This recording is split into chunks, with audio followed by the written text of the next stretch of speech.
Então, chamar de Rojava ou chamar de Revolução em Rojava seria fazer referência a uma revolução que ela é curda. E, claro, embora todo o processo ele seja ligado diretamente à luta curda, ele não só aborda os curdos. Você está ouvindo o História FM.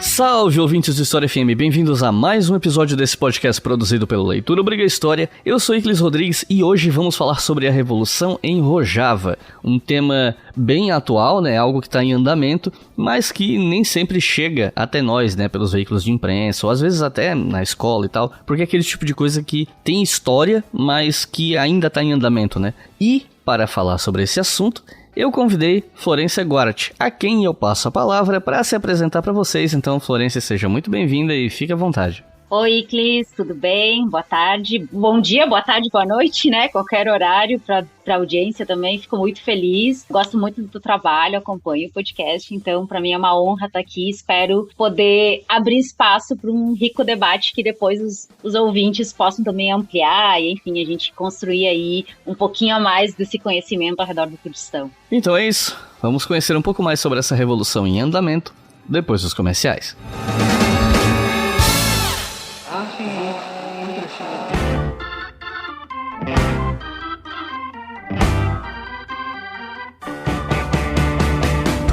Então, gente, lembram que no episódio sobre Saladino eu vim aqui e falei pra vocês que a gente agora tava com um esquema de divulgar livros em contato direto com os autores por baixo custo? Então, a partir de setembro já começam a aparecer uns anúncios e eu vim aqui pra avisar o seguinte: originalmente, a minha ideia dos anúncios de livro era que cada episódio que viesse pela frente, agora no História FM, tivesse a divulgação de um livro. No entanto, a procura tá aumentando e, se continuar aumentando, vai faltar episódio pra tanta divulgação, né? Então, eu decidi que agora eu vou expandir para 2 anúncios por episódio. Na verdade, tem 2 anúncios que eu até já gravei, um para setembro e um para outubro, que foram os primeiros que fecharam o negócio. Mas agora eu não tô gravando os próximos para gravar em lote, né, conforme cheguem mais anunciantes. E tô bem feliz que tá dando certo, né? Até porque, poxa, o História FM é um dos podcasts de história mais ouvidos do Brasil, então acaba sendo uma boa vitrine para os autores de ciências humanas, especialmente história, que vão divulgar seu livro para um público qualificado, né? E a ideia de fazer isso por um custo baixo, eu tô fazendo por 4 vezes o menos que eu cobro dos anúncios para editoras, né? A ideia é justamente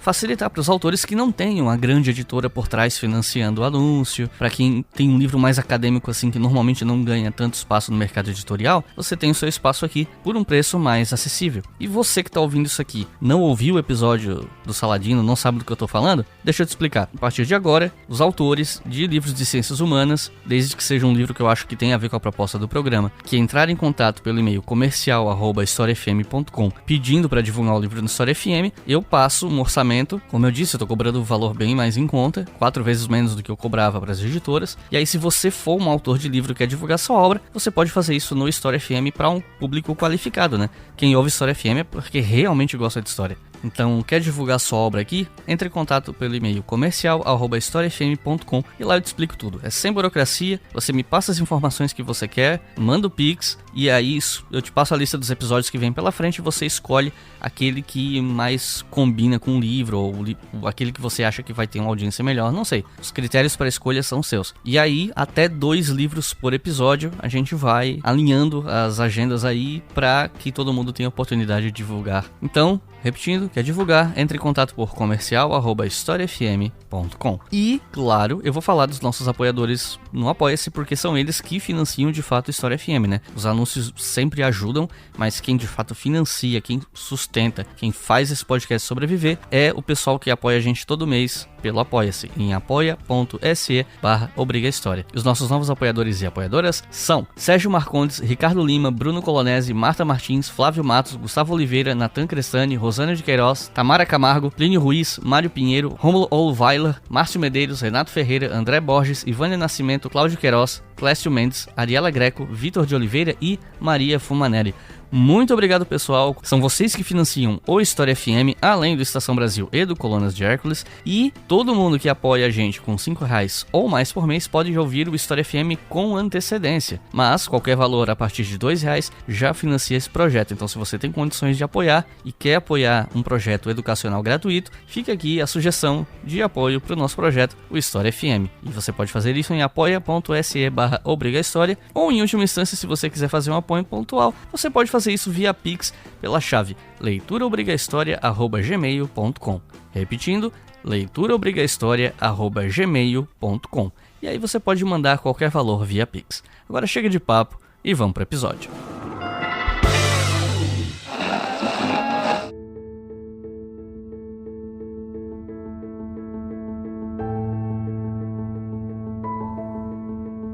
Eu queria começar esse episódio te perguntando sobre os antecedentes históricos do povo curdo. A gente sabe que desde quando os curdos ocupam a região do Kurdistão, a gente tem algum registro disso, e antigamente eles tinham autonomia nesse território, enfim. Bom, então, antes de começar, de fato, eu acho que vale salientar que eu não sou uma historiadora, eu sou formada em Relações Internacionais. Bom, meu mestrado e meu doutorado agora são na área de Ciência Política. Então, já desde antes de começar a falar, eu quero pedir desculpas por qualquer imprecisão e também pela falta, né, de rigor histórico na pesquisa, assim, porque de fato não é minha área, não é exatamente isso que eu estudo. Mas vou tentar trazer pelo menos um apanhado, assim, para quem nunca ouviu falar sobre os curdos. Tipo, bom, ok, quem são, né, de onde vêm, de que se alimentam, aquelas perguntas mais gerais. A gente não tem, de fato, uma precisão muito certa da origem dos curdos, assim, tipo, uma data, enfim. Isso eu acho que é meio geral para qualquer tipo de população e mais uma comunidade étnica tão grande. A gente está falando de um grupo étnico que aproximadamente é formado por 35 a 50 milhões de pessoas. E por que eu digo aproximadamente? Porque eles passam sucessivamente por vários processos de assimilação, de negação cultural e identitária, que termina fazendo com que muitos deles, embora sejam curdos, não se reconheçam como tal. E também por questões políticas, né? Porque em vários dos países, como a gente vai falar mais pra frente, se definir enquanto curdo também uma definição política que pode trazer vários outros problemas, né? Então, os curdos, eles são essa comunidade étnica bastante heterogênea, né? Que estão espalhadas entre hoje os estados da Turquia, da Síria, do Irã e do Iraque, e eles são dos povos mais antigos da região. Eles remetem, a sua origem remete aos medos, e eles estão na região há aproximadamente 3 mil anos. Então, eles originariamente são um povo seminômade, que tem essa ascendência do povo medo, e essa precisão de 3 mil anos, ela é aproximada. Alguns autores falam em mais tempo, os próprios curdos chegam a falar em 10 mil anos. Então, tipo, a gente não tem esse registro específico. O que vale considerar é que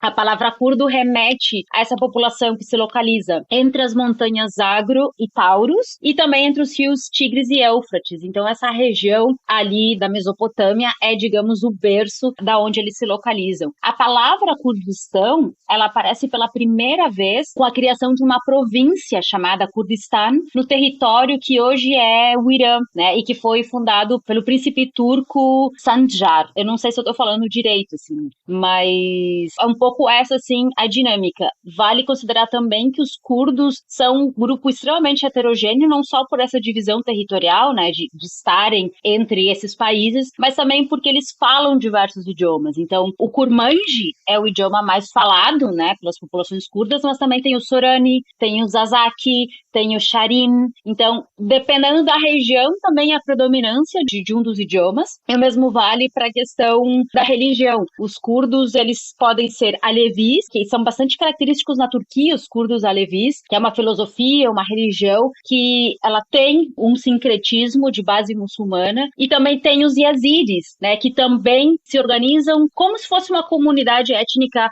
à parte, né, mas dentro desse grande grupo chamado curdo, que também tem toda uma religiosidade, uma interpretação filosófica da vida vinculada ao zoroastrismo. Então, tem essas diferenças, né, embora majoritariamente os curdos sejam muçulmanos sunitas, né, e falem Kurmanji, a gente tem essas outras, digamos, eu não gosto de usar a palavra minoria, mas esses outros grupos minoritários dentro desse grande grupo. Então, o que vale considerar sempre é essa região. Então, eles são um povo originário originário dessa região, que tem essas raízes seminômades. Isso também termina trazendo elementos importantes para pensar nos processos de assimilação e do porquê também se deu com certa facilidade em alguns momentos essa assimilação. E eles ficam ali naquela região que é extremamente estratégica, né? Que é a região que a gente conhece como o berço da civilização, que é onde, de fato, até hoje se dá muitos conflitos e uma disputa geopolítica bastante significativa. Eu falei pra caramba já na primeira pergunta, né? Vou tentar me empolgar menos. Não, tá ótimo.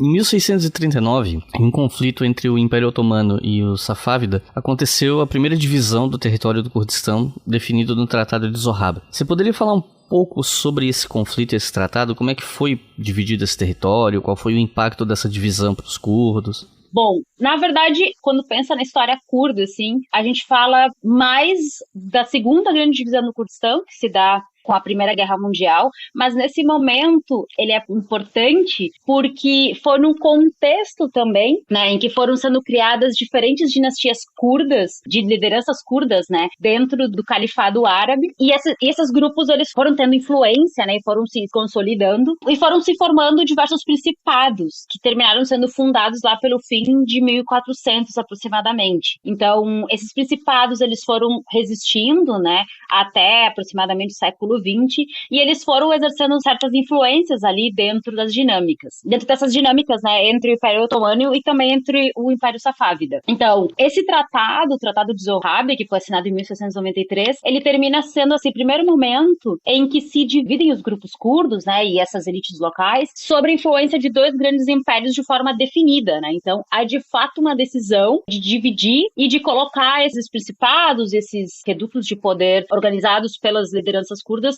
a mando, né, desses dois impérios. Então, até o desmantelamento do Império Otomano, essas regiões curdas, elas se mantiveram de alguma forma semi-autônomas dentro desses dois impérios, principalmente no Otomano, onde o Império Otomano conseguiu instrumentalizar muito bem essas elites, porque eram elites muito ricas, né, e que geravam muito poder e muitas taxas e muitos tributos também. E depois eu vou deixar mais referências para essa parte mais histórica, que eu acho que é bem complexa, assim, e bem importante para quem se interessa mais por esse contexto, assim, e por esse momento, e são dinâmicas que a gente geralmente não fala muito. Um elemento interessante desse contexto, né, desse momento, é que foi aproximadamente nessa época em que foi escrito a primeira epopeia, ou o primeiro conto curdo, que termina sendo um elemento que até hoje perdura quando se fala no nacionalismo e quando se fala na cultura curda como um todo. Aqui eu tô falando especificamente da história de Memuzin, que é uma história de amor curda escrita por um poeta chamado Ahmed Zani, e ela foi escrita no século XVII, então nesse mesmo contexto. E essa história de amor, como, enfim, toda história trágica de amor, ela conta a história de Mem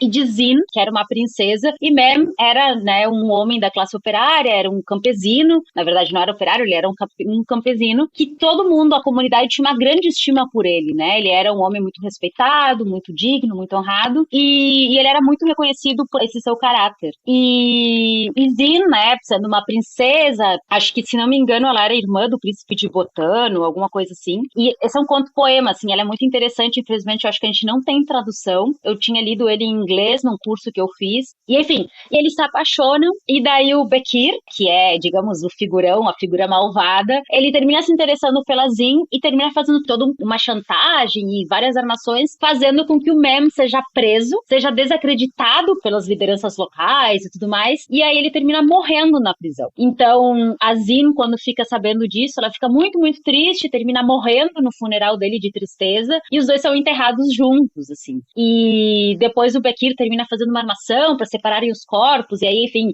rosais terminam emergindo das sepulturas, e as raízes se entrelaçando, como que trazendo a referência de que não importa o que se faça, o povo sempre vai estar unido à terra. E é muito interessante, eu tô fazendo uma análise muito rasa, muito rápida, muito superficial sobre o conto, mas tem vários elementos que remetem muito a essa separação do povo, representado por Mem, nesse caso, e Zin, a princesa, sendo ligada à terra, ao Kurdistão, a esse lugar, esse vínculo, né, dessa população com essa terra que é dividida, né, e que é administrada por outros poderes externos, né, que conspiram para que eles estejam separados. Nesse caso, o Bekir representaria esse estado, né, representaria esse poder governamental que termina separando o curdo da sua terra. terra, assim. Então, é muito interessante, assim, a forma como o Ahmed Zani termina trazendo diversos elementos, né, da própria geografia, da região, da água, das montanhas, o Mem sendo um homem muito humilde, né, campesino, como boa parte dos curdos, né, que boa parte da população curda, ela tá relegada a uma situação de extrema pobreza, de vulnerabilidade. Então, a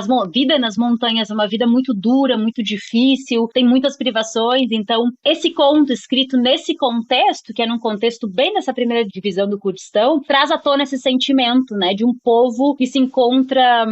Em espanhol, a gente tem a palavra despojado, que é um povo que é arrancado da sua terra, que é retirado desse seu lugar e que termina estando sempre com uma parte faltante. Eu acho que isso é um elemento muito importante pra gente pensar sobre a história curda, assim, né? Essa busca pelo homeland, pela terra natal, pelo espaço em que, de fato, a gente pode pensar o seu pertencimento, a sua identidade. Então, eu acho que nesse sentido, essa primeira divisão do Kurdistão, ela pode não ser tão fundamental pensando sobre um aspecto geopolítico, digamos, embora, claro, termina tendo desdobramentos importantes, mas não tão importantes quanto o que acontece no fim da Primeira Guerra Mundial, mas tem esse lado, assim, de dar caldo para uma emergência de um nacionalismo curdo que ainda, claro, a gente não tem o fenômeno do nacionalismo nesse momento, né? Mas é um processo que depois vai sendo gestado e isso vai sendo utilizado. Então, acho que a representação do poema do Memuzin é muito significativa, assim, desse momento. This government, as promised, has maintained the closest surveillance of the Soviet military buildup on the island of Cuba. Depois da Primeira Guerra Mundial, com a derrota do Império Otomano, são firmados 2 tratados que são importantes para a gente entender a história do povo curdo e do Kurdistão, que são o Tratado de Sèvres, de 1920, e o de Lausanne, de 23. Esse Tratado de 20 ele determinava a criação de um estado do Kurdistão, mas ele foi revogado e foi substituído pelo de 1923, que entregava os territórios que deveriam ser dos curdos para a Turquia. E aí eu queria pedir para você comentar um pouco mais sobre esses tratados, e se a partir daí, no caso, os curdos eles começam a habitar partes da Turquia, Síria, Irã e Iraque, é isso? Ou tem outros países envolvidos, né? E aí eu queria saber como é que era a relação dos curdos com os governos desses países no século XX. Sim, quando a gente fala que os curdos estão entre a Turquia, Síria, Irã e Iraque, eles estão ali majoritariamente, mas eles também terminam se expandindo por outras regiões. A gente tem curdos na Armênia, a gente tem alguns curdos um pouquinho no Líbano, a gente tem uma diáspora curda muito significativa na Europa, mas isso também faz parte de um processo diaspórico que é mais recente, né, e que termina também se consolidando muito com a guerra agora,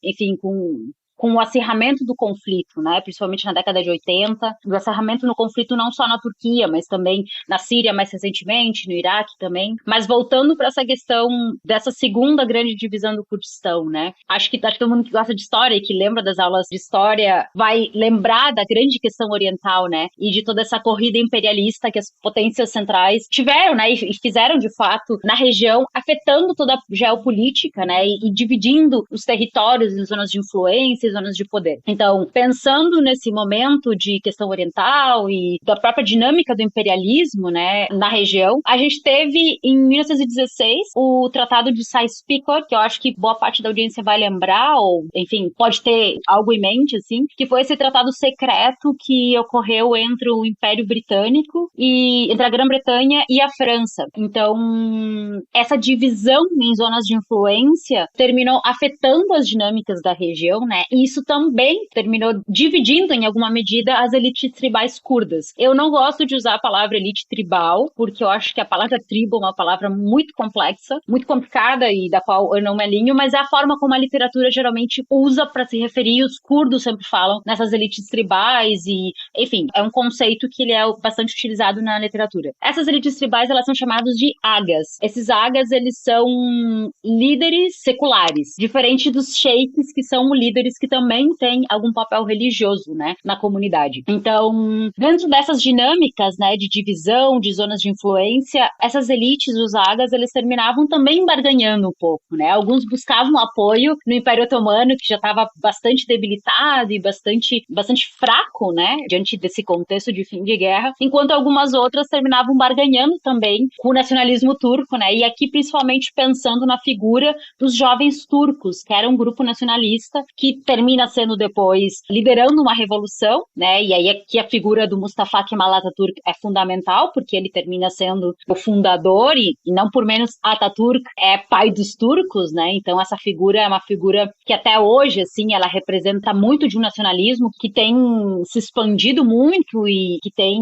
exacerbado esses traços bastante xenófobos e fascistas, inclusive, contra minorias que habitam a Turquia. Então, essas dinâmicas, elas vão se dando, reorganizando ali, não só as elites, mas também toda a dinâmica de poder na região. Então, a promessa de Kemal Atatürk de aliar os curdos, né, com a proposta de reconhecimento de um governo muçulmano e de respeitar a diversidade, respeitar a autodeterminação dessas elites, né, e desses grupos e reconhecer a existência dos curdos, faz com que muitos deles terminem apoiando, né, os jovens turcos e também levando adiante esse projeto junto com os nacionalistas. Daí, o Tratado de Sèvres, ele é efeito direto da Conferência de Paris, né, então ele é resultado dessa Conferência de Paris, que foi essa conferência em que as grandes potências definiram as reparações de guerra. Então, esse tratado ele foi importante porque foi a primeira vez em que, de fato, se reconhece a existência de um território para os curdos. Então, se estabelece dentro do Tratado de Sèvres não só a formação do Kurdistão, de um Estado independente, mas também, ao mesmo tempo, estabelece a autonomia desse governo. Então, impedindo que os interesses turcos, né, através dessas elites e dessas articulações de poder, possam, de fato, exercer influência. E como isso se dava? Isso se dava com a definição, acho que eram de 6 em 6 meses, haveria, tipo, uma verificação, haveria, tipo, um tribunal que iria verificar, né, obviamente, potências estrangeiras, né, iriam verificar se, de fato, esse governo contava com autonomia ou se haviam interesses turcos por trás. Só que, claro, obviamente, entre os diversos impactos que esse tratado traz para o moribundo Império Otomano e para essas elites que estavam ali tentando se reorganizar e adquirir, né, manter o seu poder ou adquirir poder, esse tratado ele foi revogado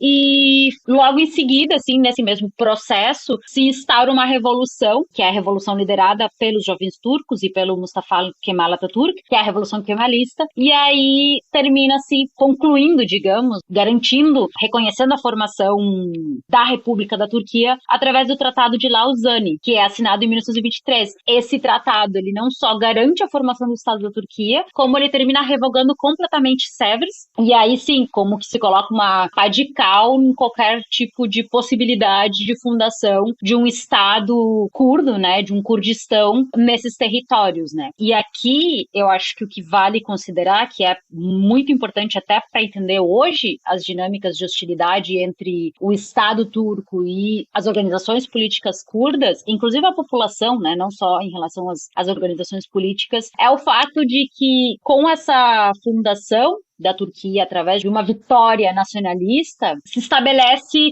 uma lógica de Estado que ela não reconhece a diversidade étnica do país. Então, se a gente vai analisar ou vai considerar, a gente vem também de um processo de genocídio das populações armênias, que até hoje é algo que não é reconhecido pelo Estado da Turquia e, inclusive, causa várias sanções internacionais para com os estados que reconhecem o genocídio armênio. E um processo semelhante acontece com os curdos. Então, em 23, quando se funda a Turquia e se instaura uma constituição, nessa constituição se proíbe o idioma curdo, então se gera todo um processo que se chama de turquificação, então se proíbe o idioma, se proíbe a cultura, se proíbem as músicas, qualquer coisa que remeta à existência de uma outredade que não a turca, ela passa a ser combatida, então os curdos começam a passar por um processo de assimilação muito intenso, e as escolas até hoje são um centro de turquificação muito, muito importante. Então, até hoje, assim, é comum ver os curdos denunciando como as crianças, elas sofrem violência física, são agredidas, são humilhadas, são proibidas de frequentar os espaços enquanto elas não falarem o idioma. Então,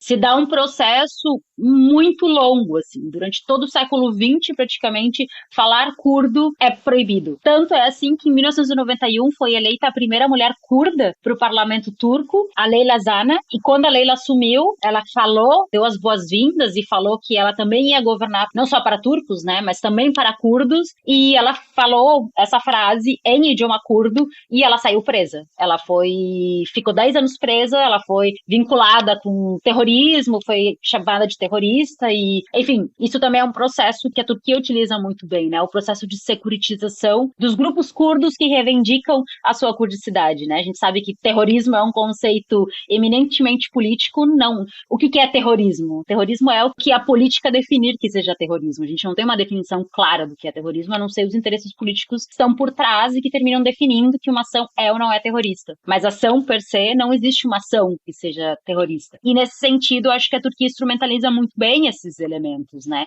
Então, dizer-se curdo, falar em idioma curdo, reivindicar-se enquanto curdo é atentar contra a unidade do Estado turco. Então, logo, é um atentado contra o Estado, é um atentado contra a soberania nacional. Consequentemente, isso deve ser impedido, isso deve ser curitizado. Então, nesse momento, há esse processo não só de assimilação, mas de muita repressão e muita violência. Isso termina tendo uma dupla via, né? Por um lado, essa violência, essa assimilação, e por outro lado, essa resistência e um fortalecimento da identidade curda, como dizendo, bom, então nós não somos isso, nós não somos turcos, nós somos curdos. Então, enfim, por isso que eu foco bastante na questão da Turquia, porque eu acho que, não diferentemente dos outros países, a Síria também passou por um processo semelhante, o Irã tem toda uma especificidade também em função da própria dinâmica do governo, e o Iraque, embora tenha uma comunidade curda muito significativa, e hoje a gente tem um governo autônomo curdo, também tem um processo de assimilação mesmo, né? Então,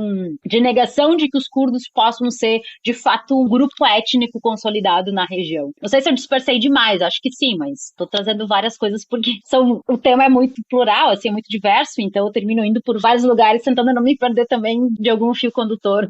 Não, tranquilo, é realmente um tema complexo, longo e pouco conhecido, né? Então, quanto mais contexto para o público, melhor. E dando um pequeno salto temporal aqui, em 1978 foi criado o Partido dos Trabalhadores do Kurdistão, que é o PKK, e essa sigla vai ser bem importante aqui nesse episódio. Até hoje, ele é considerado um dos grupos políticos mais importantes na luta curda, né? Então, eu queria saber como é que foi o contexto de criação desse partido e quais eram as reivindicações dele, orientação ideológica, a atuação naquele momento. E eu queria pedir para você falar um pouco sobre quem é o Abdullah Öcalan. Não sei nem se a pronúncia do nome dele é essa, mas enfim. Bom, em português, espanhol, acho que é isso, Öcalan. Os curdos, o C para eles é som de J, então seria Abdullah Öcalan, mas a gente fala Öcalan, enfim, não é uma grande questão. Então, o Partido dos Trabalhadores do Kurdistão, eu acho que o que mais me interessa, assim, e aqui eu penso como pesquisadora, mas também como ativista, como alguém que tem uma pesquisa engajada e que tenta utilizar dessas metodologias e modo de vida mesmo, o que mais me chama a atenção é que é um grupo extremamente controverso e igualmente complexo também. Mas eu digo controverso porque, ao mesmo tempo que ele é um partido securitizado, então, desde 2000, não vou me lembrar agora exatamente, acho que 2002, 2004. Bom, depois eu coloco um disclaimer assim, colocando as datas certas, mas o PKK é considerado um grupo terrorista, não só pelos Estados Unidos, mas também pela União Europeia. Então, os países centrais do sistema mundial securitizaram o PKK. Então, por esse lado, ele é considerado um partido terrorista e que gera um monte de ações controversas na região, mas, igualmente, ele é um partido de massas que mobiliza literalmente milhões de pessoas, transnacionalmente. Então, aqui eu penso Turquia, Síria, Irã, Iraque, Líbano, Armênia, enfim, a região do Oriente Médio ali, aquela região do Oriente Médio, e também na Europa. A diáspora curda, que se encontra majoritariamente na Europa, os países centrais, né, que terminam absorvendo os refugiados, que se encontram basicamente na Alemanha, na França, nos países escandinavos, na Inglaterra, Reino Unido, né, e na América do Norte também, né, Canadá e Estados Unidos têm muita comunidade curda. Então, o PKK tem uma força mobilizadora muito significativa. E é muito doido, assim, pensar que, ao mesmo tempo que o partido é reconhecido e de alguma forma respeitado por diversas forças, né, atores do sistema internacional. Vale lembrar que até bem pouco tempo atrás, Estados Unidos estavam de alguma forma contribuindo militarmente com as guerrilhas curdas para supostamente combater o Estado Islâmico, né? A gente sabe que as potências centrais não têm esse interesse. Mas para as populações locais isso foi fundamental, porque são as populações que de fato enfrentam o terrorismo e que de fato enfrentam o que é de pior, né, do fascismo patriarcal no mundo, que são esses grupos extremistas extremamente violentos e misóginos na sua estrutura mais básica, assim. E o PKK termina sendo esse partido deveras muito complexo, porque ele é fundado em 1978. Esse é o dia da fundação. Ele é fundado em 26 de novembro de 1978. Ele é fundado em uma pequena cidadezinha chamada Fis, na província de Amed, que hoje, em função das mudanças de nomes e tudo mais, né, das políticas de assimilação da Turquia, Amed se chama Diyarbakir. Então, se vocês forem procurar no mapa, vocês vão encontrar Diyarbakir, que é o nome turco, e Amed é o nome curdo, né? Se houvesse um Kurdistão, Amed seria a capital localizada na Turquia, assim, né? Da parte do Kurdistão turco. E aí, um grupo de estudantes, né, termina se reunindo e fundando o PKK. Mas a origem dessa mobilização é como naquele contexto de maio de 68, em toda aquela efervescência, né, de movimentos anticoloniais,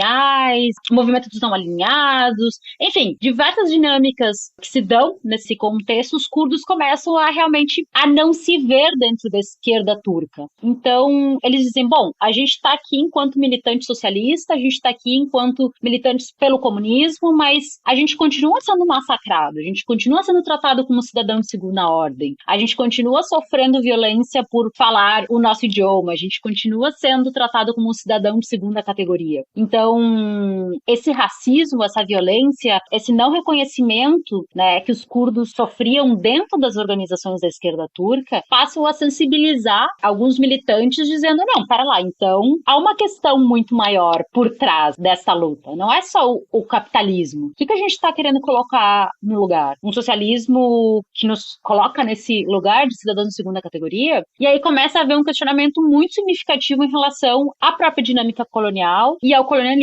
E aí esses jovens começam a se organizar ao redor da ideia de que o Kurdistão, ele é uma colônia. Então, os estados, né, a Turquia, a Síria e o Iraque, recém-formados, né, ambos países formados na década de 50, ocupam esse território, exploram essas populações e alimentam dinâmicas de extrativismo, e os curdos, eles falam, né, que as comunidades curdas até hoje ainda estão organizadas num regime feudal, né? A gente sabe que não existe feudalismo, mas é para trazer esse elemento de opressão mesmo, de dominação e de, ok, eles estão na terra, mas eles não têm nem a propriedade nem a autoridade sobre esse território. Eles trabalham, entregam seus recursos para os donos, né, para os proprietários, e, enfim, é algo que a gente, na América Latina, também sabe a situação das comunidades campesinas, né, e nesse sentido, essa violência com as populações lá me faz lembrar muito do que sofrem, guardadas as devidas proporções, as comunidades indígenas, por exemplo, em diversas partes do território latino-americano. Então,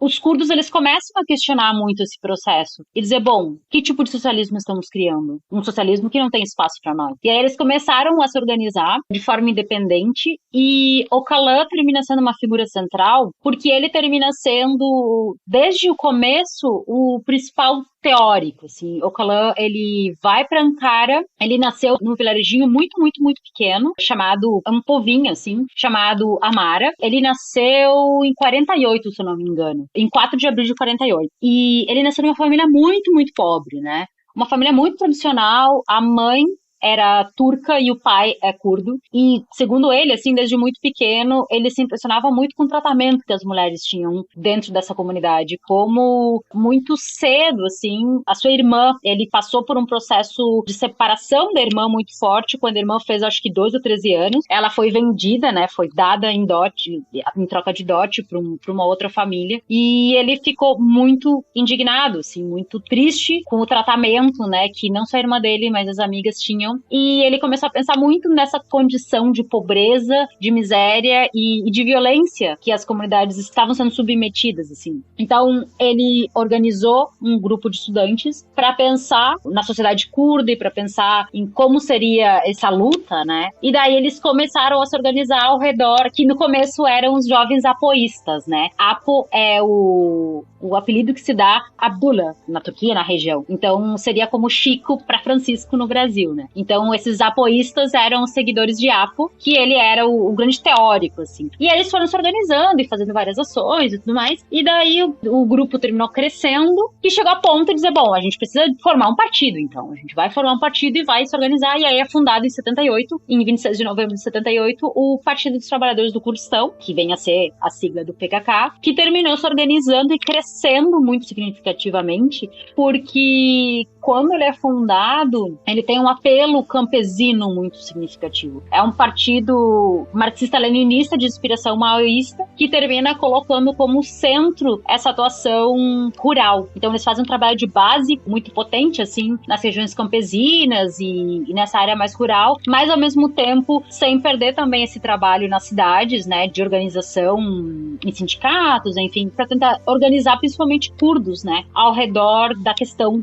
do Kurdistão enquanto uma colônia. Então, essa questão da divisão desigual das terras e da situação das famílias curdas, em sua maioria extremamente miseráveis, terminou sendo a chave que leva à formação, assim, do partido.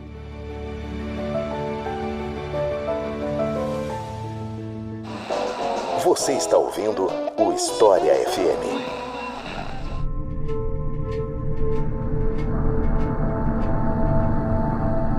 A partir dos anos 90, a orientação política e ideológica do partido, né, do PKK, passou por algumas mudanças e ele começa a se organizar a partir de um confederalismo democrático. Aí eu queria te perguntar como é que foi o contexto dessa reorganização, o que é exatamente um confederalismo democrático e como é que é a forma de atuação do partido a partir daí. Bom, na verdade, sim. O partido, como eu vinha falando antes, ele emerge no finalzinho da década de 70, em 78, como um partido tradicional, marxista-leninista, verticalizado, enfim, bastante tradicional, assim, nesse modelo mais, entre aspas, linha dura. E em 84 foi declarada a guerra, né? Tipo, a luta armada. Então, em 84 começam as ações contra o exército da Turquia. Então, esse partido começa a atuar em forma de guerrilha. Então, começa, de fato, uma guerra de guerrilhas. Vale considerar que em 71 e 81 houve 2 golpes de estados. Acho que 61, 71 e 81. Mas o de 60 eu não tenho plena certeza. E esses golpes, eles terminaram, obviamente, restringindo demais, assim, a atuação, não só dos curdos, né? Mas nesse caso, principalmente de todas as organizações curdas, porque seria, digamos, uma dupla repressão, né? Uma repressão anticomunista e, ao mesmo tempo, uma repressão também anti-identitária, vamos dizer assim, né? Anticurda. Então, de forma bem, bem extrema. Então,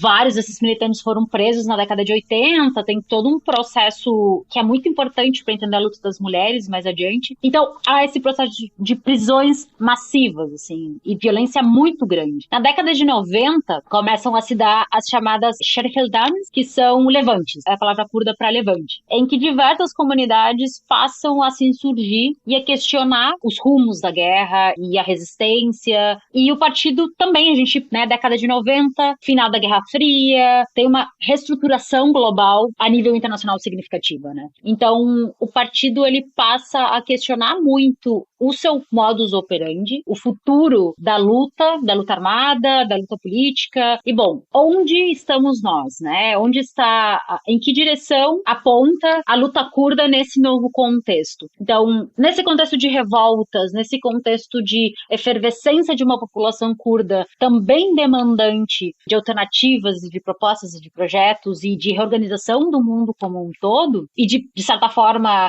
evidência de uma falência do socialismo real também, que era o farol que orientava a atuação do PKK, o partido começa a se repensar e se organizar. Então, é muito interessante, assim, eu posso deixar depois os links de um artigo que fala sobre as derrotas do PKK e como essas derrotas terminam sendo o elemento muito inspirador para informar o partido a tomar outros rumos, né? Então, na década de 90 também a entrada de mulheres, quadros femininos adentrando massivamente para as linhas da guerrilha, cria uma tensão dentro do partido. Então, as mulheres passam a questionar a conduta patriarcal dos companheiros, começam a questionar a posição que elas são, né, colocadas dentro do partido. Então, a ausência de mulheres em cargos de comando, a questão do uso do véu por alguns companheiros, enfim, várias coisas tradicionais, assim, de lugar, do que se entende que são lugares femininos, e que elas passam a questionar dizendo, poxa, mas na hora que uma bala turca atinge a gente, não há diferença entre eu, mulher, e você, homem, né? Nós somos companheiros, nós somos camaradas, nós estamos aqui pela luta de um Kurdistão socialista, a gente está aqui pela luta de um Kurdistão independente. E na década de 90,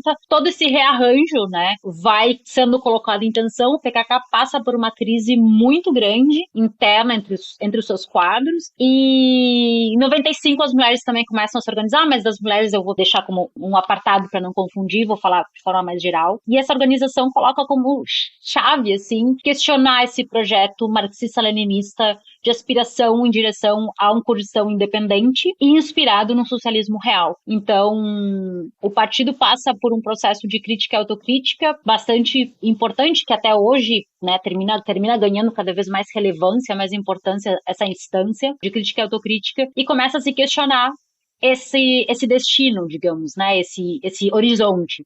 Bom, mas será mesmo que um Kurdistão independente é o que vai garantir a autonomia, o que vai garantir a autodeterminação para o Kurdistão? Será mesmo que o socialismo real é o projeto que pode liderar o Kurdistão a um Estado socialista e a uma sociedade socialista? E aí isso começa a ser questionado e começa a ser colocado em xeque, né? E é um processo de transformação que ele não se dá, obviamente, do dia para a noite. Também não se dá de forma pacífica, existem inúmeras tensões, o partido termina quase ruindo e se transformando numa outra coisa, e começa aí nesse processo. Então, acho que na década de 90 o que vale considerar são esses levantes populares muito massivamente organizados nas regiões curdas da Turquia, então muitos assassinatos, muita repressão. Inclusive, até hoje, a Turquia utiliza muito a questão do corte da água, né? A construção de barragens para controlar o fluxo da água. A gente está falando de uma região em que os rios Tigres e Éufrates são centrais para a vida como um todo, né? Então, a Turquia tem, desde a década de 90, implementado políticas ecocidas, né? De destruição de biomas mesmo, para garantir, de alguma forma, a não sobrevivência dessas populações. Então, queimar vilarejos, queimar plantações, queimar floresta, são estratégias de genocídio mesmo, né? Então, a década de 90 é marcada pela violência, é marcada pela transformação do partido e é marcada pela entrada das mulheres de forma mais significativa e organizada. E isso é fundamental para entender depois o confederalismo democrático. Com esse confederalismo democrático, as mulheres passam a ser o centro da luta curda. Mas desde a década de 80, elas se organizavam de forma autônoma, política e até militarmente, certo? E muitas das imagens que chegam pra gente do que acontece no Kurdistão são justamente as imagens das mulheres em luta, né? Então, queria pedir pra você comentar um pouco mais sobre isso, embora você já tenha falado um pouquinho disso, mas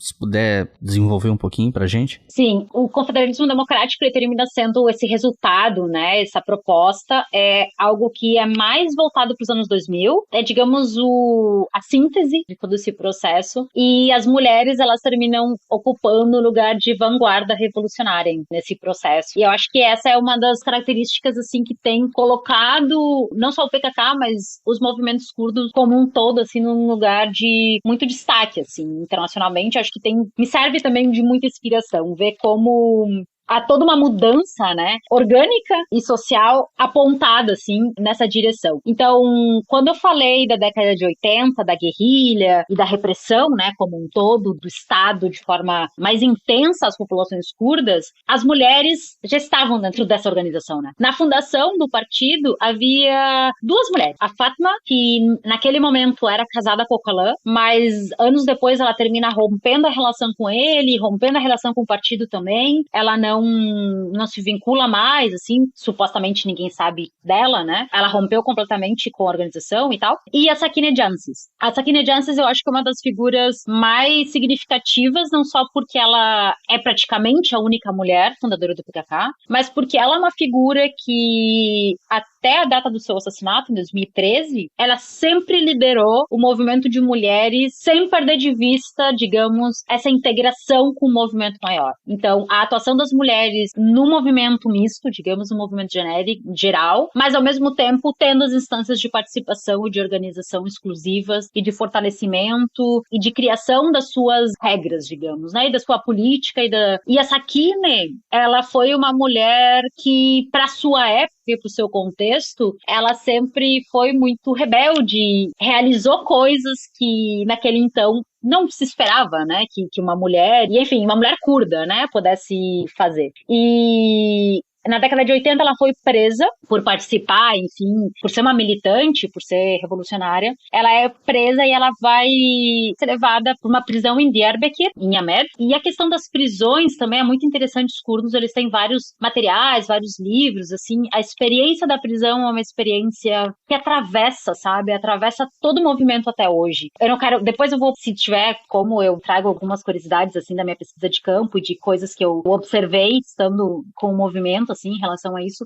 Mas Sakine, ela é presa na década de 80 e ela passa 12 anos sendo torturada, e enfim, né, numa prisão de segurança máxima turca, passando por toda sorte de violência e de tortura e de terrorismo, assim. E uma das características da Sakine é que, inclusive, tem relatos dos próprios militares dizendo que ela era conhecida por ser uma mulher que ela não quebrava, sabe? Ela não demonstrava vulnerabilidade, ela não demonstrava força, não importa o que fizessem com ela sempre estava lá, tipo, com a sua dignidade, né, digamos, estabelecida, assim. E a Sakine, ela foi uma das mulheres que advogou e organizou as mulheres dentro da prisão. Ela terminou criando todo um movimento de resistência dentro da prisão, e esse movimento de resistência terminou ultrapassando os muros das prisões e se expandindo para as mulheres na sociedade. E isso terminou encorajando com que as mulheres se organizassem, né? E de alguma forma passassem a resistir ao poder estatal, né? Então, aí que dá para começar a falar de algum tipo de organização de mulheres, assim, de movimento de mulheres. E aí a diáspora na década de 80 já estava bem mais grande, assim, já tinha um volume de pessoas maiores, e se funda em 89 a primeira organização de mulheres na Alemanha. Então, são mulheres desterritorializadas, que estão lá como refugiadas e que começam a escrever desde a Alemanha sobre o que está acontecendo, sobre como as mulheres estão resistindo, e aí que começa, de fato, a fundação de organizações de mulheres. Então, em 93 se forma a primeira guerrilha, exclusivamente feminina, muito também para combater as desigualdades internas, assim, na organização. E sim, eu acho que não tem como não pensar, assim, nessa organização autônoma das mulheres sem se remeter a essa origem da Sakine Jansis. Inclusive é bem interessante, infelizmente não tem traduzido ao português, mas tem 2 livros que são os diários dela, que foram publicados pela Pluto Press, que são bem interessantes, assim, que ela conta como ela saiu de casa, como ela decidiu ser uma revolucionária, quais foram os principais desafios que ela enfrentou,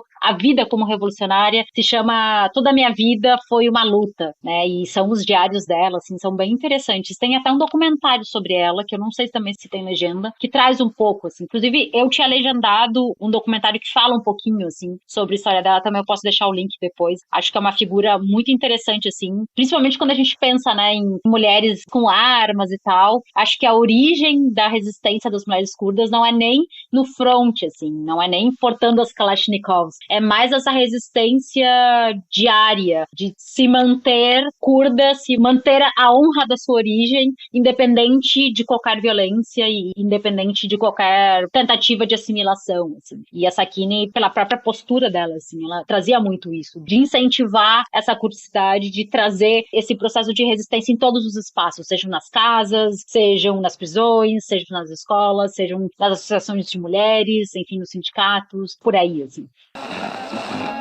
By 1939, the world was on the brink of war. Hostilities in Europe and Asia were well underway.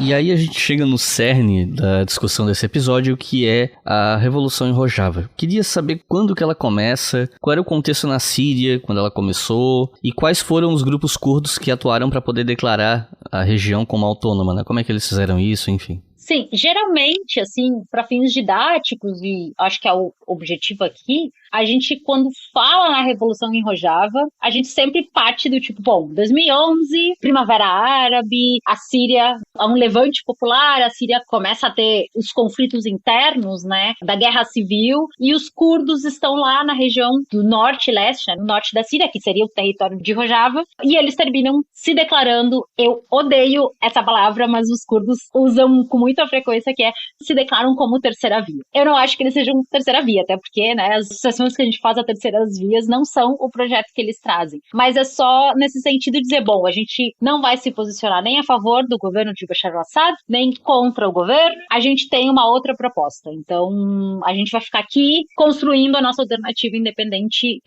enfim, dos desdobramentos do conflito, né, do cerne do conflito. Eu acho que vale considerar também que, já que é um assunto que boa parte da audiência, imagino, não conheça, Rojava é o nome em Kurmanji para essa região do norte da Síria, que significa, Rojava significa pôr do sol ou oeste. Então, lembra de quando eu falei que o Kurdistão é dividido em 4 partes? Então, a parte norte do Kurdistão é o território que fica localizado no estado da Turquia, que em curdo significa Bakur, que significa norte. Então, o oeste, que seria essa parte mais abaixo, que fica no norte da Síria, seria Rojava, né? É o nome Rojava. O sul é o território que fica no Iraque, Bakur, que é agora controlado por um governo curdo, que, enfim, não tem vínculos. Tem uma situação bastante complexa com os curdos do PKK, digamos, com os curdos revolucionários, vamos chamar assim, porque não é só o PKK, e os curdos que estão no Irã, né, essa região do Kurdistão que fica no Irã, seria Rojilat. Então, dizer Rojava, para algumas pessoas, assim, para algumas análises que a gente faz, não seria justo com o processo revolucionário que vem sendo desenvolvido lá, porque a gente não tem só curdos nessa região. A gente tem assírios, a gente tem chechenos, a gente tem turcomenos, a gente tem yazidis. Então, a gente tem uma pluralidade de populações que habitam essa região, inclusive populações árabes, né? Uma população árabe bastante importante também. Então, chamar de Rojava ou chamar de Revolução em Rojava seria fazer referência a uma revolução que ela é curda. E, claro, embora todo o processo ele seja ligado diretamente à luta curda, ele não só aborda os curdos. Então, o governo autônomo foi declarado em 2012, então um ano depois do começo da guerra na Síria, e de fato ele foi organizado inicialmente por partidos e organizações de origem curda, né? Enfim, partidos curdos, vamos resumir assim. E aí, inclusive, agora, há poucas semanas atrás, foi comemorado internacionalmente os 10 anos desse processo revolucionário, que, embora bastante enfraquecido em alguns aspectos e bastante atacado sucessivamente, tem se mantido, não apenas se mantido ativo politicamente, mas principalmente transformando essas regiões e propondo alternativas democráticas, né? Quando a gente fala, assim, dos curdos na Síria, a gente geralmente lê assim, mas aqui são tão poucos curdos, né, que habitam a Síria em comparação aos outros estados, né? Se a gente vai pensar que desses 35 milhões de curdos, né, 45% deles, tipo, quase metade, moram na Turquia e 20% de toda a população na Turquia, que são 80 milhões de habitantes, são curdas, tipo, a Síria é inexpressivo, porque apenas 5% de todos os curdos moram nesse território. Mas a Síria termina sendo muito, muito importante porque lá no começo do PKK, quando o partido se forma e depois a guerrilha termina levando adiante a guerra de guerrilhas contra a Turquia, as bases da guerrilha são o território sírio. Então, eles terminam utilizando também dos conflitos, né, e barganhando entre os conflitos e tensões entre o governo de Damasco e o governo de Ankara, para poder se instalar na Síria, né? Então, tem uma participação curda, tem uma organização curda muito ativa na região, e o primeiro partido curdo que foi formado na Síria foi na década de 50. Então, embora todos os processos de assimilação, embora todas as dinâmicas se dão bastante violentas contra as populações curdas na região, também é curioso pensar que a atuação curda, ela de alguma forma foi mais permissiva na Síria, assim. Estou simplificando demais o assunto, mas eu acho que dá para ter uma ideia, assim. Em 70, por exemplo, uma política de implementação do que se chama de um cinturão árabe, né, que é quando o governo de Damasco termina colocando populações árabes nos territórios de maioria curda para justamente fragmentar as populações e impedir que elas de alguma forma possam se organizar, né? A gente também tem que pensar que a Síria é um sistema monopartidário, então a gente só tem o partido Baath, os outros partidos eles têm que agir na clandestinidade, né? Mas ao mesmo tempo a proximidade também com o Iraque, né, e com a atuação dos partidos curdos no Iraque terminam também favorecendo essa organização curda, essas organizações curdas. Em 2011, se não me engano, havia cerca de 17 partidos curdos ou que tinham como eixo principal aspirações de reconhecimento da luta curda e da kurdicidade. Entre esses partidos tem o Partido da União Democrática, que é o PYD, a sigla. Esse partido, ele faz parte de uma organização chamada União das Comunidades do Kurdistão, cuja sigla é KCK. Desculpem esse monte de sigla, eu sei que é confuso, tem 1 milhão de organizações, mas o que eu quero trazer aqui é que a KCK é a organização responsável por implementar o confederalismo democrático. Então, quando o PKK, ele tem esse realinhamento na década de 90, termina apontando numa outra direção, que é abrir mão do projeto de Estado independente, dizer, olha, o problema é o Estado, o problema é a estrutura estatal. Então, se a gente reivindicar um Estado, a gente vai estar favorecendo ou mantendo essas estruturas de dominação que não apontam a revolução ou não apontam a transformação da sociedade. Então, a gente tem que desenvolver um projeto de democracia sem Estado. Como?